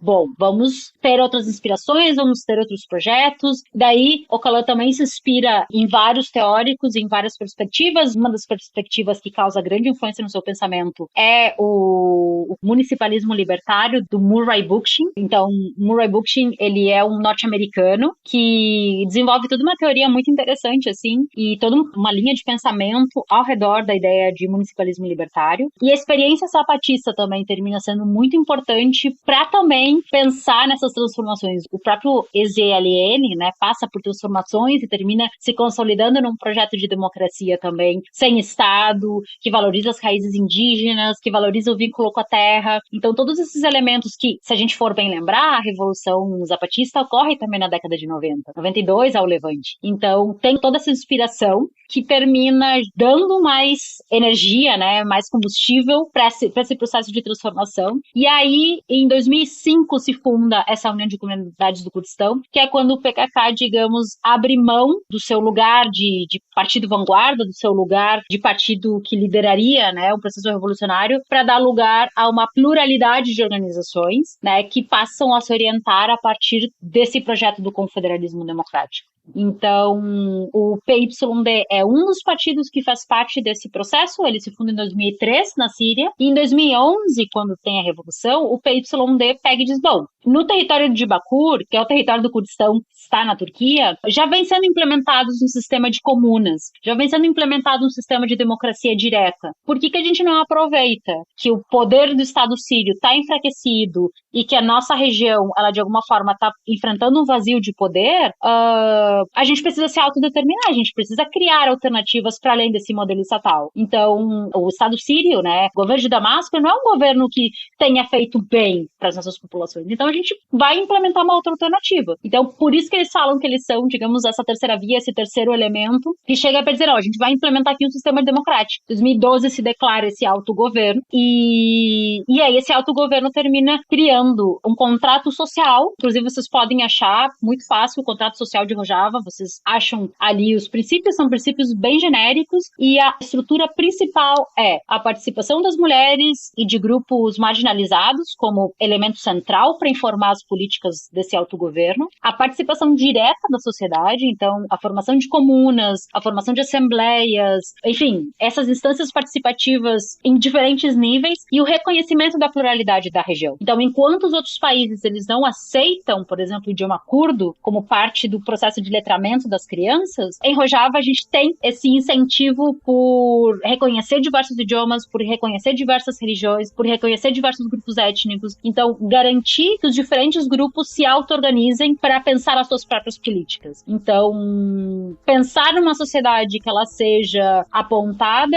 à construção de justiça social, mas sem pensar de forma isolada, pensando como a gente pode fazer isso coletivamente, respeitando todas as especificidades de cada grupo. Então, assim, eu sei que eu falei bastante, mas é bem complexo, assim, eu espero que não tenha ficado muita ponta solta. Mas, de modo geral, é isso, assim, o PYD é o partido central, digamos, ou um dos partidos que dá esse pontapé inicial, e a partir daí começa a se criar, né, essa pluralidade de organizações e de estruturas que formam esse autogoverno, que até hoje é o que mantém, mais ou menos, a Federação do Norte da Síria, né, que é como se chama, né, esse nome, mas que popularmente é conhecido como Rojava, né, que terminou sendo o nome que internacionalmente é mais utilizado e, enfim, as pessoas absorveram mais. Mas tem essa diferença, assim, que é importante considerar também em relação ao nome Rojava e quando usar ou não usar, enfim, usar com essa consideração de que é algo específico, né, como os curdos se referem a esse território e que não faz sentido para outras comunidades, né, para um assírio, por exemplo, isso não faz sentido.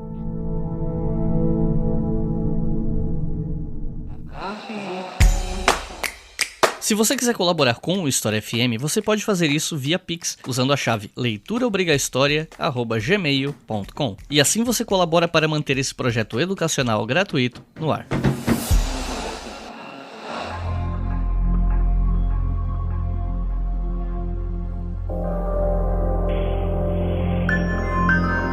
Agora eu queria te perguntar sobre a luta armada das mulheres em Rojava. A gente já mencionou isso, até falei, né, das fotos e tal. E em 2014 o Estado Islâmico atacou Kobani, não sei se é Kobani, eu não sei qual é a pronúncia. E foi a partir dali, principalmente, que essas fotos das mulheres curdas lutando começaram a ficar famosas no mundo inteiro. Uma delas é capa desse episódio, inclusive. E aí eu queria te perguntar em quais grupos ou qual grupo as mulheres se organizam militarmente. E pensando na luta armada, o Estado Islâmico é o principal grupo a ser combatido por elas? Sim, então, boa parte das pessoas que terminam tendo contato com esse tema começam, né, através dessa resistência das mulheres. Embora hoje em dia a gente veja muitas mulheres em armas e muitas organizações de mulheres, muitas reivindicações também, né, de teóricas pensando a guerra a partir de uma perspectiva feminista e, enfim, das mulheres, de modo geral, é o elemento que chama mais atenção, né? E foi o que me aproximou ao movimento, de fato. Em 2015, quando eu tava fazendo meu TCC em Relações Internacionais, eu tava outro tema, assim, aleatório, e um amigo me pediu para legendar um vídeo que era sobre esse tema. E na hora, assim,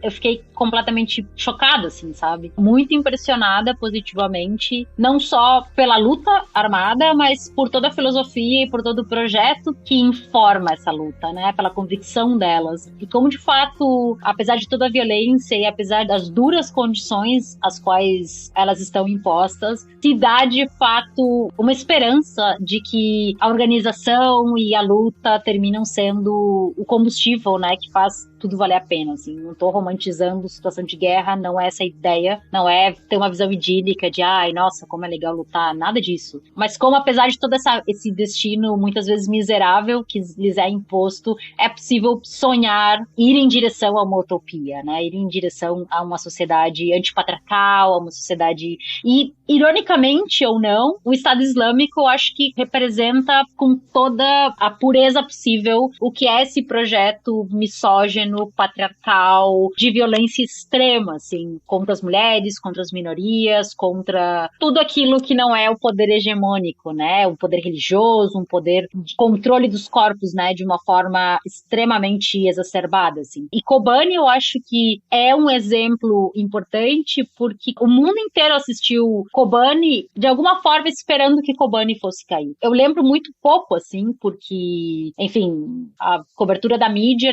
no Brasil não era muito expressiva sobre o assunto, mas depois, assim, anos depois pesquisando sobre o assunto, foi muito doido, assim, ver jornais e revistas assistindo, tipo, ok, o Estado Islâmico tá massacrando a população curda, as mulheres estão literalmente se ferrando, não sei, 5 mil mulheres foram cativas e vendidas em mercados ilegais na Deep Web e como escravas sexuais. E é isso, vamos assistir à falência das mulheres para o Estado Islâmico. E todo mundo acreditava, assim, a mídia europeia acreditava piamente que Kobane ia cair, porque não tinha como resistir a um grupo, né, muito fortemente armado, com tecnologia militar de ponta, e vale aqui um questionamento sobre o financiamento desses grupos, né? Quem é que entrega esse tipo de armamento, né? E daí Kobane resistiu. E não só resistiu, como colocou as mulheres como elemento principal, assim. Quem salvou Kobane foram as mulheres. E, enfim, tem inúmeros casos, assim, de guerrilheiras que fizeram autossacrifícios e tal para a defesa da sua comunidade, assim. E daí eu acho que foi o momento em que internacionalmente se viu que, poxa, parece que tem algo além de mulheres em armas aqui. Parece que tem algum projeto, parece que tem alguma coisa. E aí que as YPJ, né, que são as Unidades de Proteção Feminina, terminaram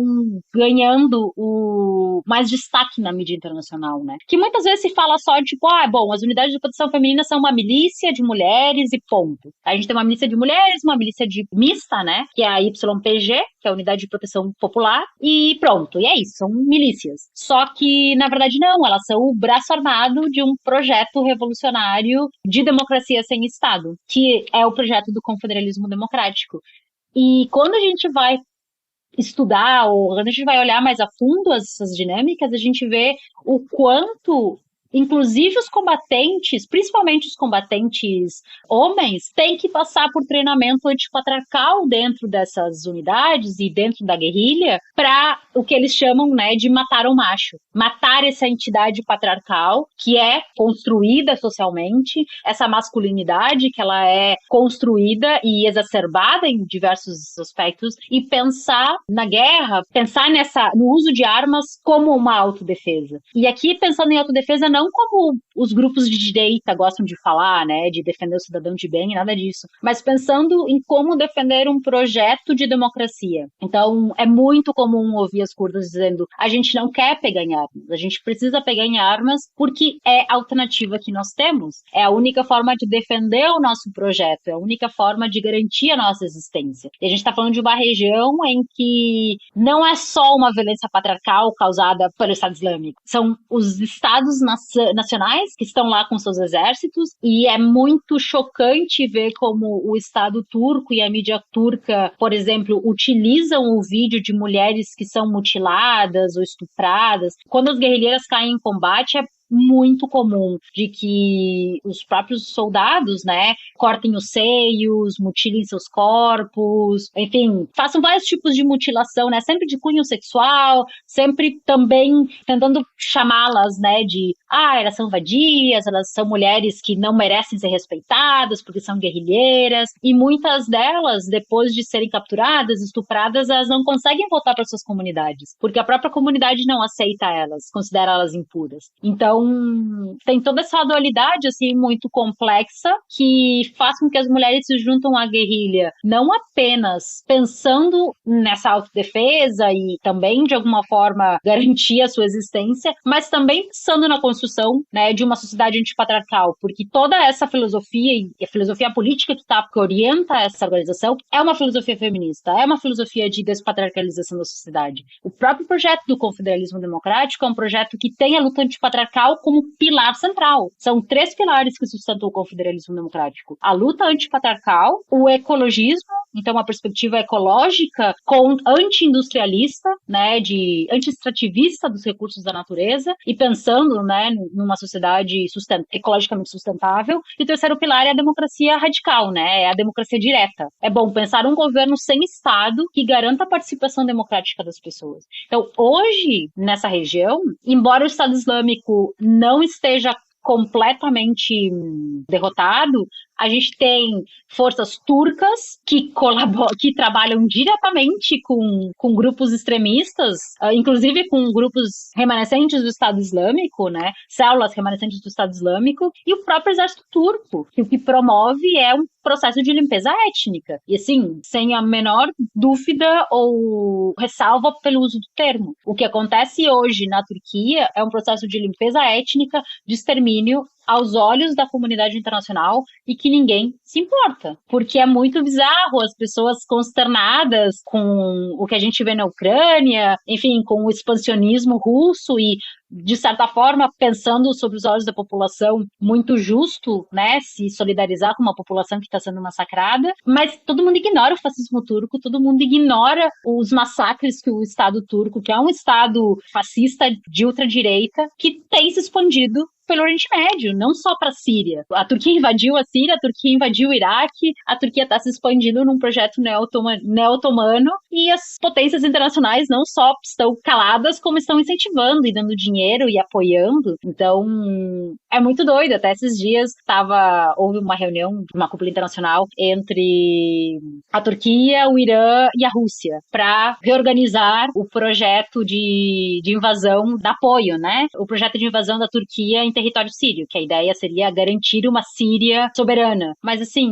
em que medida os curdos estão ameaçando a soberania da Síria se eles não reivindicam um Estado independente, se eles não reivindicam a queda de uma autoridade síria? Eles só querem ter participação em instâncias democráticas. Então, são essas contradições extremamente óbvias e descaradas, assim, que a mídia muitas vezes termina endossando, né? Então, eu sei que eu fugi muito da questão, mas só puxando aqui para não viajar demais.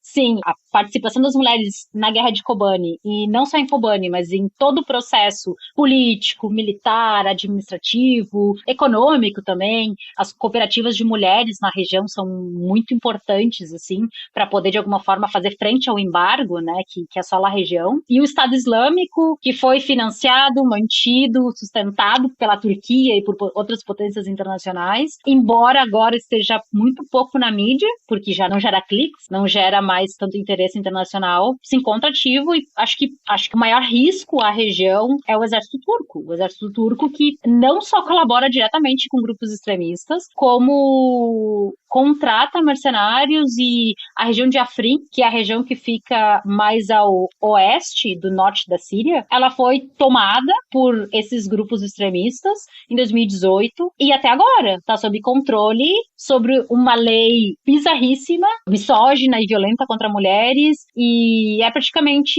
um mini governo do Estado Islâmico financiado pela Turquia no norte da Síria. Tipo, toda uma região de território soberano sírio está sendo administrado pelos interesses do governo da Turquia, né? O governo AKP, que é liderado por Erdogan. Além da luta armada, as mulheres elas estão presentes em todos os campos, elas constroem ativamente esse governo autônomo em Rojava, né? E aí tem um termo, uma epistemologia própria chamada genealogy, eu não sei se pode chamar de genealogia, não sei se tem uma tradução para português, mas eu queria pedir para você explicar melhor pra gente o que é essa epistemologia sobre o sistema educativo de Rojava, enfim, o que dá para falar sobre isso? A gente fala genealogy, mas acho que dá para portuguesar e chamar de genealogia, tranquilamente. Jin, em idioma curdo, significa mulher, mas ao mesmo tempo é a mesma palavra, né? É o mesmo termo que se utiliza para vida. E vida aqui num sentido bem existencial, no existir. Então, genealogy pode ser traduzido como ciência das mulheres ou ciência da vida,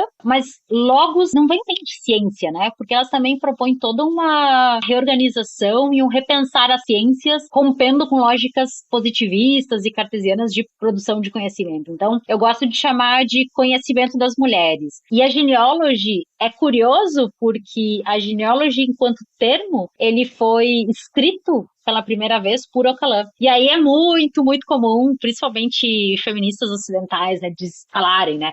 Ai, mas que absurdo! Como assim? A ciência das mulheres foi cunhada por um homem e tudo mais. E aqui é uma coisa que eu gosto, vários autores falam, mas uma vez eu li um texto do David Graeber, que era, né, infelizmente falecido, um antropólogo britânico inglês, que falou que o Öcalan foi o primeiro líder marxista que rompeu com a própria autoridade que ele mesmo construiu, né? Que foi um pouco isso, assim, na década de 90, quando ele passa por toda a transformação do partido, ele coloca em xeque essa dominação patriarcal que os homens, né, exercem sobre as mulheres em todos os âmbitos da sociedade, principalmente no caso dele ali no partido e tal, enquanto líder de um partido revolucionário, e ele diz, não, a gente precisa de uma ciência das mulheres. Então, por isso que as mulheres vão ser a vanguarda desse partido. A partir de agora, as mulheres vão se auto-organizar e elas vão vão elaborar as políticas, vão elaborar a sua ideologia, né, a sua cartilha, digamos, de forma muito tosca, e vão ter as suas próprias instâncias organizativas. Então, em 95 se forma o PJKK, seria o Partido das Mulheres Trabalhadoras do Kurdistão, PJ de Jin, então Partido das Mulheres Trabalhadoras do Kurdistão, e a partir daí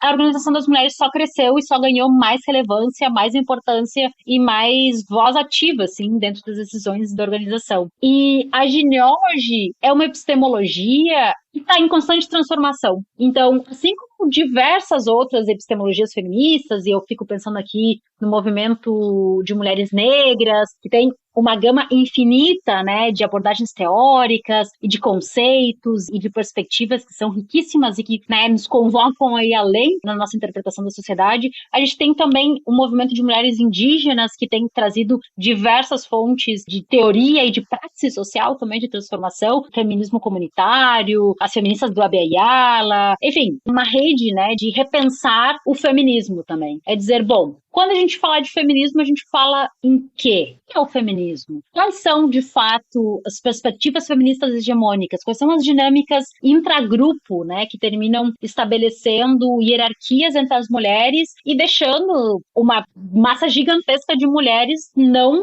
sendo reconhecidas? Então, a genealogy, ela vem muito nesse sentido, assim, de repensar o conhecimento, de repensar a forma como nós conhecemos a história, a filosofia, como a gente estuda, como a gente sabe o que a gente sabe. Então, é nesse sentido, assim, que a genealogy, ela traz muito dessa experiência das mulheres, desse ponto de vista das mulheres, aqui pensando com Patricia Hill Collins, com Bell Hooks, pensando com a Sandra Harding, que são essas feministas perspectivistas, que é, bom, vamos pensar a história a partir da experiência das mulheres. Onde estavam as mulheres? Quais são os elementos que ficam apagados na história mainstream, porque as mulheres, elas são ignoradas, né? Elas são ocultas. Então, tem 3 pontos principais, assim, na genealogy, que eu acho que terminam sendo bases, né? O primeiro deles é se inspirar nos distintos lugares sociais que as mulheres ocuparam durante a história da civilização, e aqui focando principalmente nas sociedades matrifocais, e eu discordo bastante quando elas entram no debate de matriarcado e tal. Eu acho que não é muito minha praia, eu acho que é isso que eu tento elaborar um pouco também na tese, né? Pensar com elas a partir de, bom, mas vamos pensar para além do matriarcado, porque o matriarcado, ele não existe, não existiu, então vamos ver outras opções. E daí elas pensam muito nessas sociedades matrifocadas e o que se pode extrair dessas experiências e como pensar também nesse processo de formação da civilização e dos lugares sociais das mulheres, que as mulheres ocuparam nesses processos, e pensar também nas sociedades em que as mulheres, elas são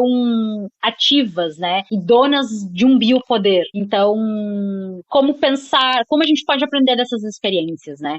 Como a gente pode resgatar esse poder e esse lugar de cuidado e criação da sociedade e romper com as estruturas que hoje permeiam, né, a modernidade capitalista e que terminam relegando à mulher esse papel desvalorizado e tudo que é ligado, né, ao feminino. Na verdade, não só o feminino, né, tudo aquilo que não é ligado ao sujeito hegemônico, homem branco proprietário, europeu, enfim, terminam sendo marginalizados, né. O segundo elemento da genealogy, para além dessa inspiração histórica e desse procurar, né, dessas inspirações, pensar o legado que mulheres revolucionárias deixam de inspiração e analisando o protagonismo que essas mulheres revolucionárias nos trazem, né? Então, pensar também nessas histórias de vida, pensar também nessas experiências, como elas conseguiram ou não conseguiram se inserir, e além do feminismo, propondo alternativas.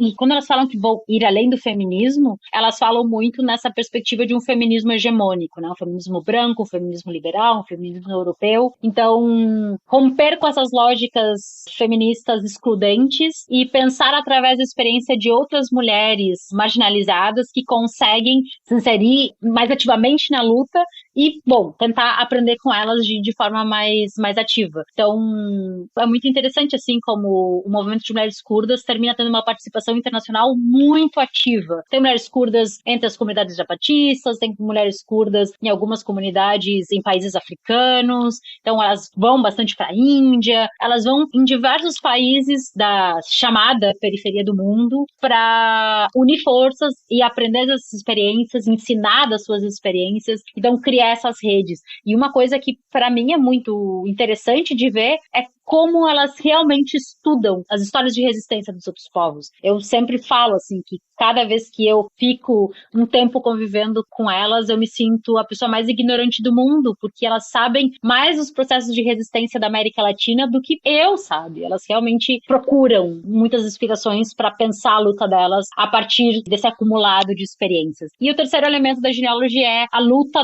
de 40 anos das mulheres dentro do PKK, né?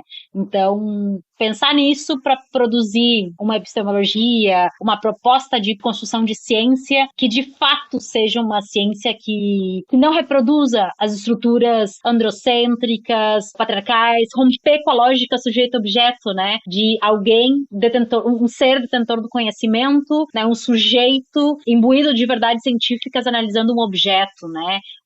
Essa lógica de outredade de um outro que não tem um conhecimento qualificado, que não consegue perceber a verdade, né? Então, é nesse sentido que elas se conectam profundamente, assim, com as epistemologias decoloniais, acho que com vários elementos do movimento de mulheres negras, muita coisa com a produção que vem sendo teorizada cada vez mais pelas feministas de Abya Yala, então pelas feministas comunitárias, feministas indígenas. Então, acho que para os ouvintes que tenham interesse, assim, acho que vai ecoar bastante, assim, essa semelhança quando lerem alguma coisa sobre a genealogy, porque, de fato, assim, tem uma relação muito profunda, assim, de transformação da forma como a gente conhece a sociedade, né? Da forma como a gente produz o nosso conhecimento, da forma como a gente se autodefine também, né? Se autodefine, define os outros e compreende a sociedade, compreende as dinâmicas de poder.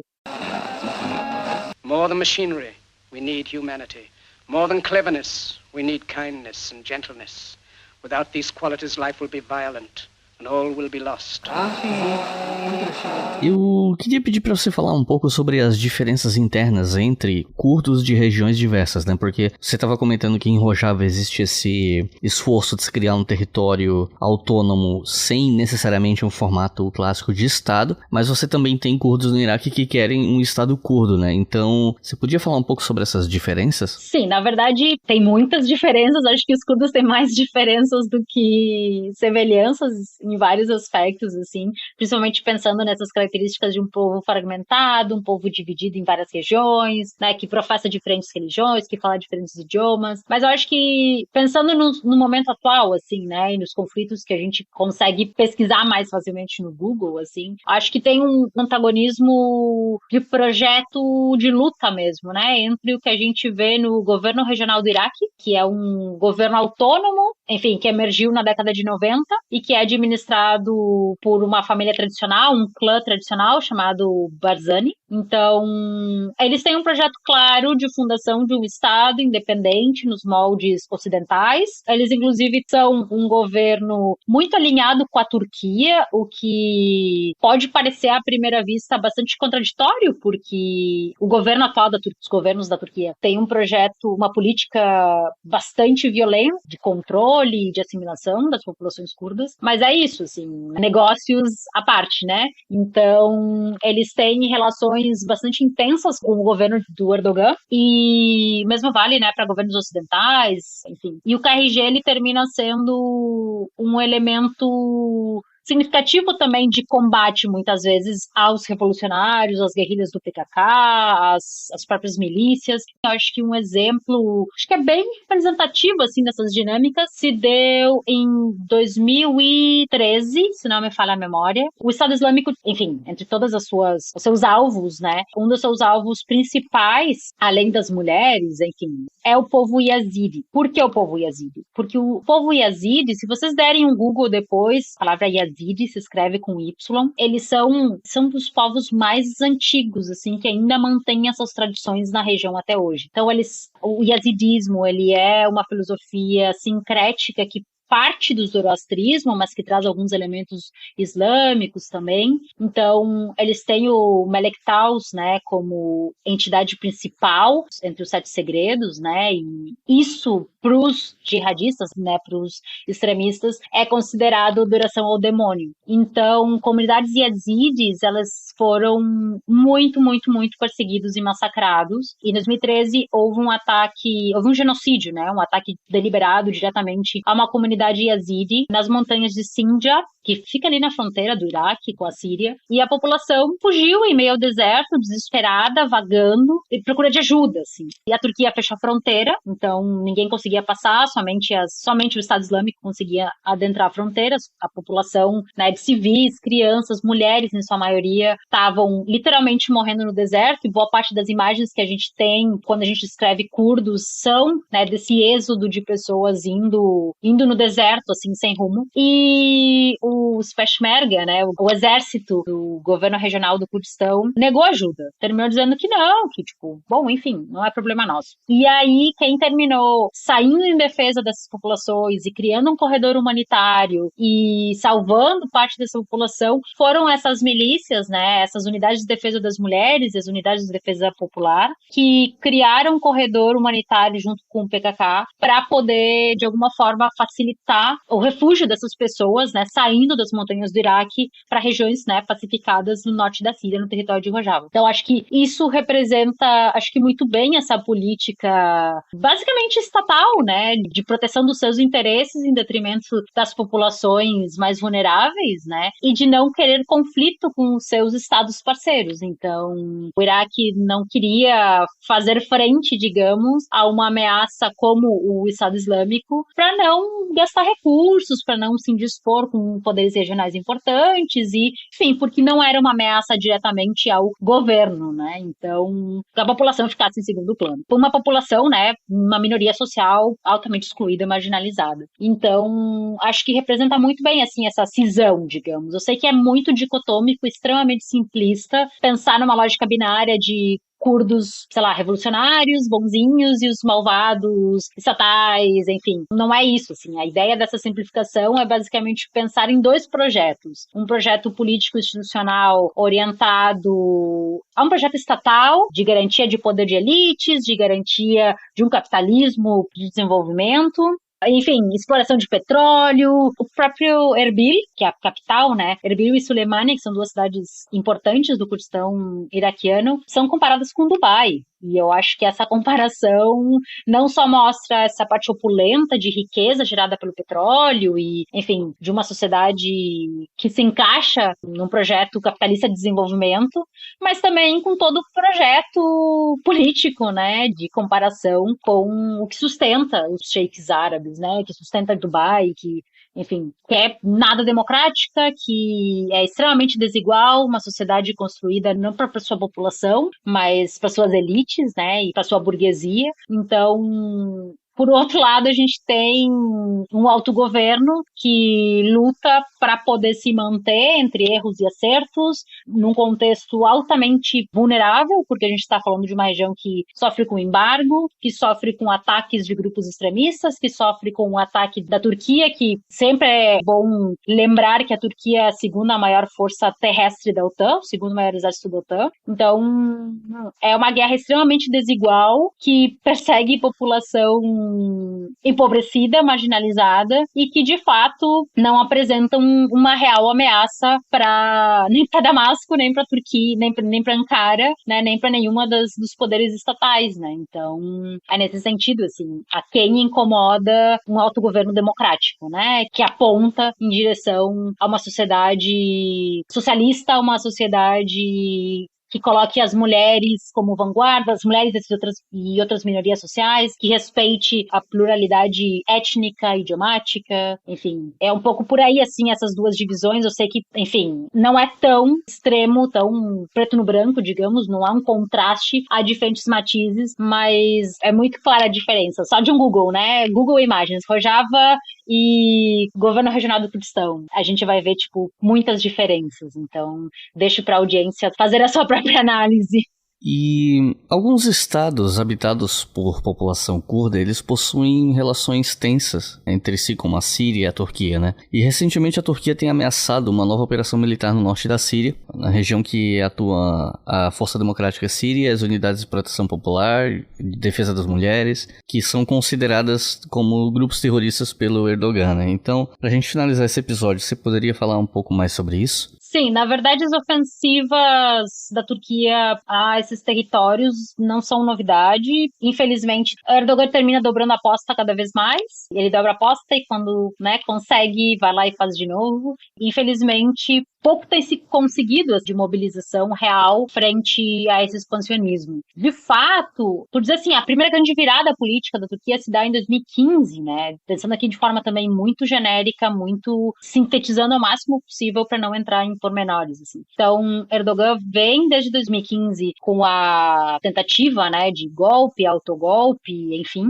fazendo transformações muito profundas, assim, na própria estrutura de governança do país. Então, a Turquia era uma república parlamentarista e ele terminou alterando para uma república presidencialista, para um modelo de presidencialismo. Partidos de oposição são sistematicamente perseguidos. Então, aqui eu fico pensando principalmente no HDP, que é o Partido Democrático dos Povos, um partido que, embora tenha uma apelação, um apelo, né, de kurdicidade, de emancipação, né, de luta pelo povo curdo muito significativo, é um partido fundado por armênios também, né? Então, Garo Paylan é um dos fundadores e uma figura ativíssima, né, dentro do partido e na política turca como um todo, um advogado, né, ativista de direitos humanos que enfrenta diariamente o fascismo de Erdogan, também lutando pelo reconhecimento do genocídio armênio. Então é um partido que ele se coloca pró-curdos, pró-armênios, pró-direitos das mulheres, pró-direitos da população LGBTQIA+. Então, tudo, digamos, o que um governo extremamente autoritário e fascista como o governo do AKP se opõe. Então, as tensões, elas têm aumentado significativamente nos últimos anos. Em 2018, começaram as operações diretamente, as operações militares de forma mais incisiva. Então, a gente teve uma operação... Tem uma das operações em 2018, que se chama Ramo de Oliva, e a outra é Escudo do Éufrates. Isso, Euphrates Shield. Que são operações que levaram, de fato, em uma invasão da Turquia na Síria e ocuparam o território de Afrin, terminaram enchendo de mercenários, ex-jihadistas e jihadistas, enfim. E desde então, o processo foi só se incrementando, e agora, recentemente, houve um anúncio de uma segunda ofensiva com maior intensidade. As populações, elas são atacadas quase que diariamente com drones. Escolas estão sendo bombardeadas já há bastante tempo, pelo menos desde 2018, assim, de forma bem significativa. Então, o processo de recrudescimento, ele tem ficado cada vez mais intenso, porque também as forças internacionais têm, de alguma forma, dado mais respaldo para a Turquia. Então, o posicionamento da Turquia, por exemplo, de pressionar os países escandinavos, né, em relação à questão curda,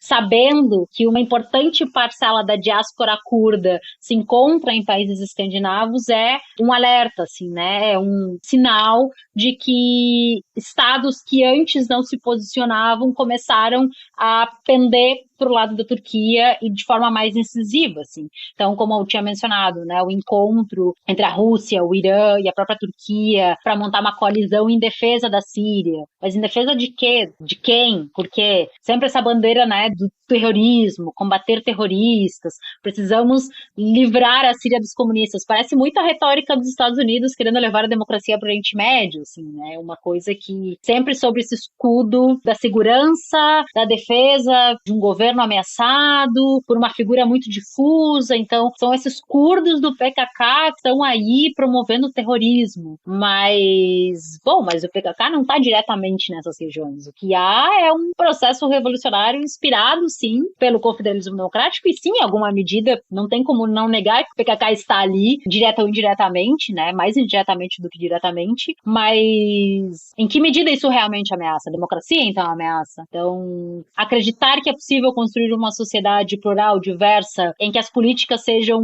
informadas, né, em direção a uma democracia feminista, por dizer assim, né, uma democracia antipatriarcal. Isso ameaça a Turquia? Isso ameaça o governo de Damasco? Por que ameaçaria? Quer dizer que, então, por que há essa incompatibilidade? Qual é o projeto? Porque, enfim, se os curdos não reivindicam um território independente, não há ameaça à soberania internacional, à soberania desse país. Então, enfim, é um pouco por aí. A situação é bem complexa, os ataques têm aumentado bastante, mas isso também faz parte de um movimento mais internacionalizado, né, de expansão de uma extrema-direita, de expansão do controle, né, e do combate às organizações de esquerda, né, às organizações socialistas, aos movimentos sociais.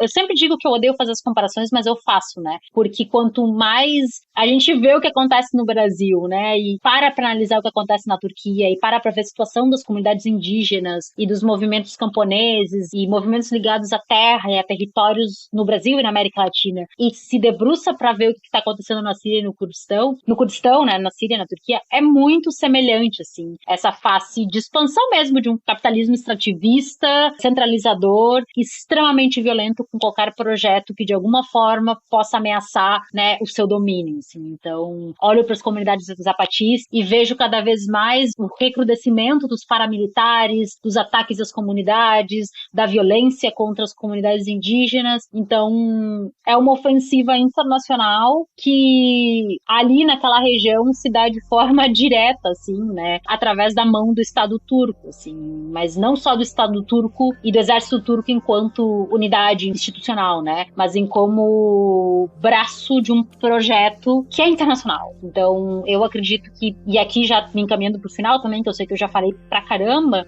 mas é pensar também de que, bom, se os ataques eles são internacionais e coordenados, estão em sincronia, a nossa luta e a nossa solidariedade também precisa apontar nessa direção. Então, a gente não vai derrotar o fenômeno que colocou Bolsonaro no poder somente votando na urna em outubro. A gente precisa pensar globalmente e agir localmente. A gente precisa ter essa solidariedade e fazer essas partilhas e aprender com as experiências. E a gente tem movimentos muito, muito, muito transformadores acontecendo agora no Brasil. E se colocar, assim, ativamente engajados e solidários e de corpo mesmo, né? Pensando de como a gente está lidando com a existência da humanidade, né? Então, não se trata apenas de divergência ou de projetos de governo, a gente está pensando já na sobrevivência da humanidade enquanto espécie, assim. E eu acho que só a solidariedade, só pensando internacionalmente, só analisando para além, né, do que acontece localmente, a gente consegue pensar estratégias. Então, eu sei que para muita gente ouvir tudo isso que eu tô falando parece muito distante, parece que não tem conexão nenhuma com a nossa vida, mas os curdos são também as comunidades que estão na nossa esquina. Os curdos também somos nós, né? E ver, por exemplo, a vida dos acadêmicos curdos que têm que fugirem da Turquia porque não conseguem tocar suas pesquisas, porque a universidade está sendo desmontada, porque a crise econômica está corroendo as suas condições de vida, é me ver também. Me ver nessa situação de doutoranda, migrante, precarizada, extremamente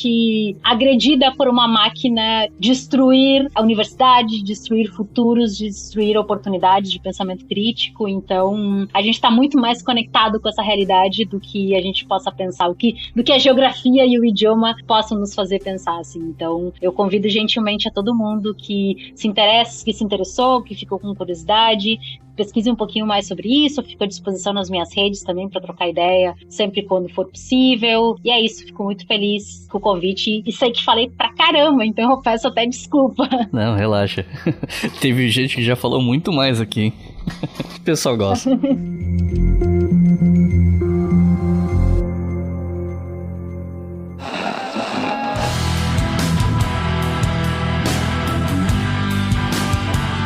Recomendações de leitura para quem ouviu até o final, se interessou, quer estudar mais e vai seguir o teu conselho de aprender mais sobre isso, né? Se você tivesse que recomendar até 3 livros sobre o assunto, o que é que você recomendaria? Pô, até 3 livros é difícil.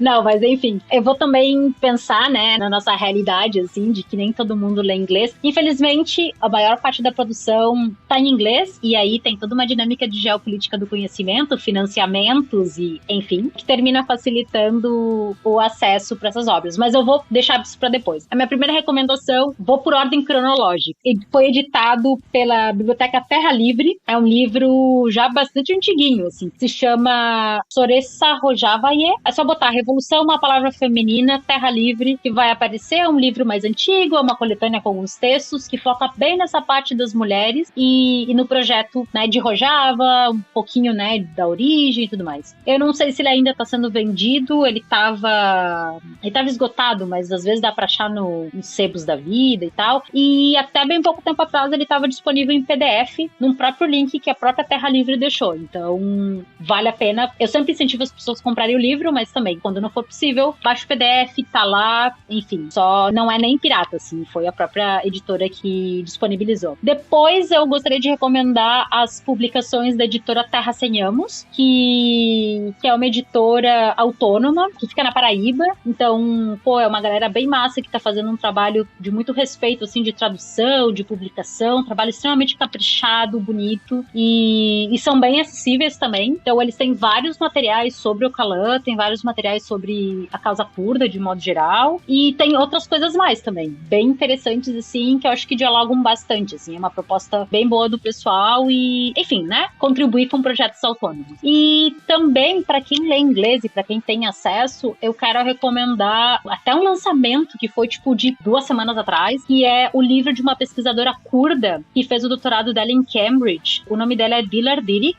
Ela tá no Twitter também, enfim, tem várias coisas dela rodando na internet. E ela escreveu a tese de doutorado dela sobre o movimento de mulheres. Ela é curda, ela fez pesquisa de campo, enfim, ela é uma mulher que tem uma bagagem muito grande, assim. É uma pesquisadora super acessível, super gentil. O livro só tem em inglês, obviamente, porque foi publicado pela Pluto Press, mas hoje, quando a gente tá gravando esse episódio, o e-book dele tava em promoção no site por 1 libra. E, tipo, 1 libra dá R$7, aproximadamente. Então, vale muito, muito a pena. O livro é bem bom. Se chama Kurdish Women's Movement, History, Theory and Practice. Então, é Movimento de Mulheres Curdas, História, Teoria e Prática. Só tem em inglês, mas para quem lê em inglês eu recomendo demais, assim. A pesquisa da Dilar é maravilhosa e a escrita dela é muito acessível, assim. Então, são as três indicações que eu posso dar, 2 em português, e para quem quiser se aventurar aí, treinar o inglês, utilizar o Google Tradutor. Vamos que brasileiro não se mexa com nada, a gente dá jeito.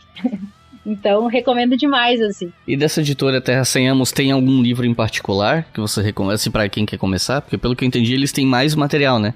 Eles têm algumas brochuras do próprio Ocalan e eu acho que livro, assim, grande, eles não têm nada por enquanto. Mas eles têm vários materiais, assim, 40, 50 páginas, que tem dos próprios escritos do Ocalan e de algumas outras coisas mais gerais, assim, sobre o movimento revolucionário e tal. Eles imprimem também a revista Leguerin, que é uma revista...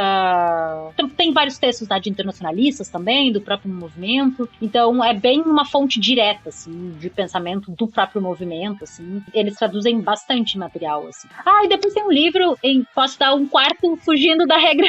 Depois tem um livro, peraí que eu vou pesquisar, que eu achei muito interessante. Esse sim tem em PDF, tá em espanhol. Acho que espanhol é o idioma mais próximo da gente, que é da Azize Aslan. Ela é curda. Ela fez o doutorado dela no México. E esse livro dela tava... Eu vou te deixar o link, eu acho que vai ser melhor, porque eu não tô achando ela agora aqui no Google. É sobre economia de Rojava. Então ela explica as contradições e as questões, mais pensando sobre o aspecto de organização econômica. Se chama Economia Anticapitalista em Rojava, Contradições da Revolução, de dentro da Revolução. Assim. Inclusive, gente, eu já falei disso em outros episódios, mas eu vou falar aqui de novo. Normalmente os nomes das obras que os convidados recomendam no fim do episódio estão lá no post do episódio do nosso site historiafm.com. Então eu vou pedir pra Florência me passar os links no WhatsApp e vou colocar lá pra vocês no post quando esse episódio sair. é só entrar lá historiafm.com, entra nesse episódio sobre Revolução em Rojava e vai estar lá os links para vocês. Florência, tem alguma consideração final? Não, nada, só quero agradecer demais pela participação, é realmente uma honra poder falar sobre esse tema que tanto me apaixona, num podcast tão bacana, assim, e enfim, é sempre muito bom ser convidada para falar um pouquinho sobre isso. Pedir desculpa se ficou alguma coisa confusa, enfim, fico super à disposição para trocar uma ideia com quem quiser, e é isso, só agradecer a paciência de todo mundo por ter me ouvido por tanto tempo, e é isso, obrigada, só agradecer. Vou colocar o teu Twitter, então, ali no post do site também, para quem quiser te procurar nas redes sociais. E então é isso, gente. Muito obrigado por terem ouvido até o final. Não se esqueçam de entrar lá no site, ver o post, tem a ficha técnica completa, uns créditos do episódio. Inclusive o roteiro foi escrito pela Natália Potter. Não sei se ela tá ouvindo. Valeu, Natália. E os links que a Florência vai me passar. E claro, não se esqueçam de financiar o nosso podcast, né? Com R$2 por mês vocês já financiam o História FM e com R$5 por mês vocês podem ouvir os episódios com antecedência em apoia.se/obrigahistoria ou via Pix na chave Pix leituraobrigahistoria@gmail.com. Então é isso, muito obrigado e até a próxima.